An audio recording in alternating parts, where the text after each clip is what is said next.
ते दिसत नाही आहेत, पोलिसांना सापडत नाहीत, त्यांचं काही झालंय का ते? मला जी काल माहिती मिळाली, काल रात्री 11:30च्या आसपास मला फोन आला आणि ते फोन मी उचलले नव्हते. तो व्यक्ती मला व्हॉट्सॲप कॉल्स करत होता आणि त्याच्यानंतर त्यांनी मेसेजेस टाकले आणि ज्या मिनिटाला मी ते उघडले तेव्हाच्या तेव्हा त्यांनी 3 सेकंदात किंवा 4 सेकंदात ते डिलीट केले. पहिले 2 मेसेज, पण त्याचे पुढचे जे 2 मेसेजेस व्हॉईस मेसेज होते ते मी SP-ना पाठवले आणि मग उघडले.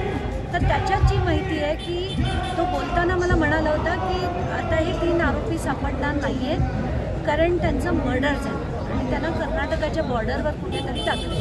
हे जेव्हा ऐकलं तर अतिशय हादरल्यासारखं झालं, कारण असे सगळे गोष्टी ग्रामीण भागात खूप जास्त होतात, पण आमच्या इथे शहरी भागात अजिबात कधी होत नाही.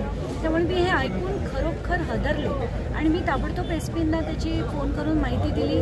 माझ्याकडे जे व्हॉईस क्लिपिंग आलं होतं ते देखील दिलं. आज सकाळी मी त्या चॅनल्सलाही वाजवलं. पण प्रॉब्लेम असा आहे की तो व्यक्ती खरं बोलतोय का खोटं हे मला माहीत नाही, कारण तो कुठल्या आता राजकारण्याने पेरलेला माणूस आहे का कोणी मुद्दाम हे करण्यासाठी पाठवलं आहे मला माहीत नाही. म्हणून ही चौकशीचं काम पोलिसांचं आहे, म्हणून मी त्यांना सगळी माहिती पोलिसांना देऊन टाकली.